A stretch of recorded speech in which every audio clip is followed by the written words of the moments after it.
नमस्कार दोस्तों, स्वागत है आप सभी लोगों को ऑक्टा ज्ञान पर। तो दोस्तों, आप सबको पता होगा कि इस समय भारत स्टेल्थ एमका और तेजस मार्क 2 इन दोनों फाइटर जेटों पर बहुत तेजी से काम कर रहा है। और आज बहुत दिनों बाद भारत की एमका के लिए एक बहुत बड़ा इम्पोर्टेंट अपडेट निकल के सामने आया है। और ये खबर केवल एमका ही नहीं बल्कि भारत की तेजस मार्क 2 फाइटर जेट के लिए भी बहुत इम्पोर्टेंट है। दरअसल दोस्तों, ये खबर निकल के सामने आया है कि भारत की एडीए यानी एरोनॉटिकल डेवलपमेंट एजेंसी एमका के लिए आयरन बर्ड टेस्ट फैसिलिटी को बिल्ड करने की प्रोसेस शुरू कर दी है। और इस आयरन बर्ड टेस्ट फैसिलिटी का इस्तेमाल एमका के अलावा भी भारत का स्वदेशी तेजस मार्क 2 फाइटर जेट पर भी किया जाएगा। तो आइए जान लेते हैं कि आखिर ये आयरन बर्ड टेस्ट फैसिलिटी है क्या। दोस्तों, आयरन बर्ड एक ground based test facility device है जिसमें न्यू एयरक्राफ्ट पर इस्तेमाल किए जाने वाला सारे सिस्टम को इंटीग्रेट करके टेस्ट किया जाता है। अगर आसान भाषा में कहा जाए तो आयरन बर्ड एक प्रोटोटाइप एयरक्राफ्ट की तरह होते हैं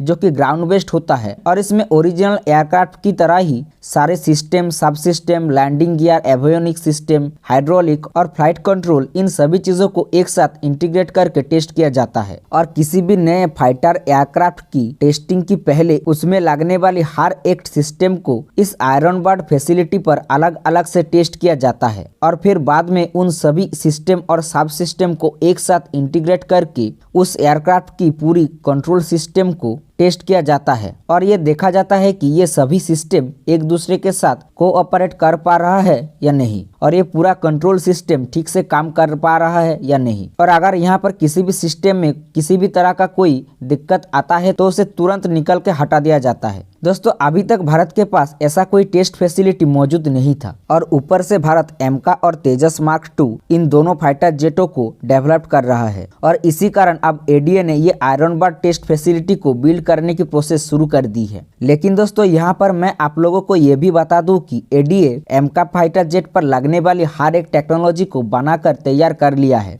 और बहुत जल्द ही आप लोग देखेंगे कि एमका फाइटर जेट भारतीय आसमान पर उड़ान भर रही है। हालांकि अभी आप मुझसे पूछेंगे कि ऐसा मैं क्यों कह रहा हूँ। तो देखिए, किसी भी नए एयरक्राफ्ट की टेस्टिंग के लिए आयरन बर्ड फैसिलिटी की बात तभी आता है जब किसी भी नया एयरक्राफ्ट पर लगने वाली हर एक टेक्नोलॉजी को बनाकर तैयार कर लिया जाता है और फिर उन सभी टेक्नोलॉजीज का इंडिविजुअली टेस्टिंग भी कंप्लीट हो जाता है। बस तभी आयरन बर्ड टेस्ट फैसिलिटी की बात होती है, ताकि एयरक्राफ्ट पर फाइनल असेंबल से पहले उन सभी सिस्टम को एक साथ इंटीग्रेट करके इसकी पूरी कंट्रोल सिस्टम को टेस्ट किया जाए। और ये भारत की एमका फाइटर जेटों के लिए बहुत अच्छी बात है और साथ में ये भारत की तेजस मार्क 2 फाइटर जेट के लिए भी बहुत ज्यादा इम्पोर्टेंट है। क्योंकि दोस्तों, जिस तरह से भारतीय वायुसेना एमका फाइटर जेट का इंतजार कर रहा है, बस उसी तरह से भारतीय वायुसेना तेजस मार्क 2 फाइटर जेट का भी इंतजार कर रहा है। क्योंकि भारत का ये तेजस मार्क 2 एक बहुत ही इम्पोर्टेंट फाइटर जेट है, क्योंकि ये एक 4.5 जनरेशन वाली मल्टी रोल फाइटर जेट होने वाला है। और मैं आपको बता दूं कि ये भारत की उसी एलसीए तेजस जिसका पूरी दुनिया दीवाना हुआ है, ये उसी का ही एक अपग्रेडेड वेरिएंट है। और भारतीय वायुसेना ने तो अभी से 84 तेजस मार्क 2 फाइटर जेट को खरीदने की बात कर रही है। तो दोस्तों, आज के वीडियो में इतना ही। मिलेंगे नेक्स्ट वीडियो में। ये वीडियो आपको कैसे लगा कमेंट करके जरूर बताइएगा। साथ में अगर आप चैनल पर नए हो तो चैनल को सब्सक्राइब कर लीजिए और साथ में पास में स्थित बेल आइकन को प्रेस कर लीजिए। जय हिंद दोस्तों, सी यू सून।